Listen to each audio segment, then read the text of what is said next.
là tha na sunga asana mai na ho tâm dòng lệ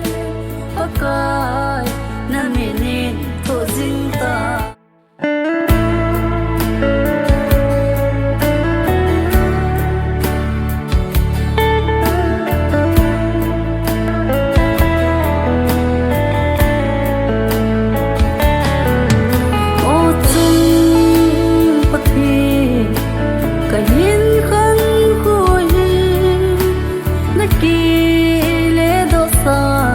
lâu tiếng hầm kata sapung vì chiếm gì ngày lắm này in lên paka lapan finale la tha na sunga asat na với na ho tâm dòng lệ pakai na minin tho jing ta ye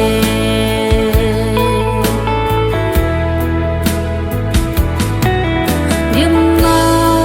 le sin hi bay ba ding lai ta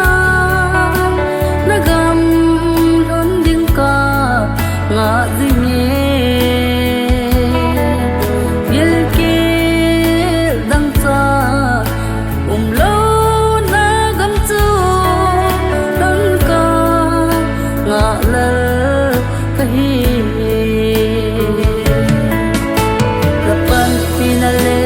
la tha na sunga asana với na ho tâm dòng lệ pakai na minin tho jing ta ye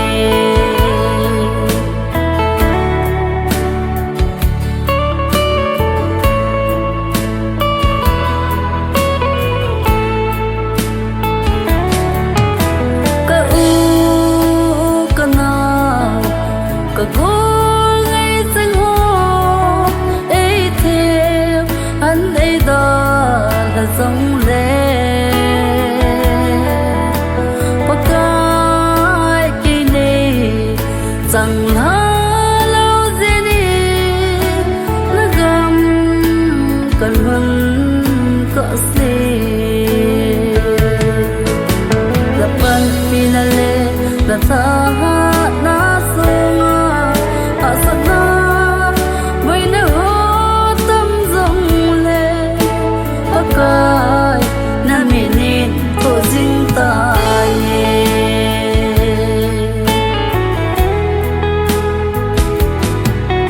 mei thai saga le pa hi gen thi te ki ngày na pathi đã xăm hạt lâu và tê hoa dung đã gạo hạt la hin pe la pan finale la tha na sunga asana với na ho tâm dòng lệ pakai na minin tho jing ta ye asana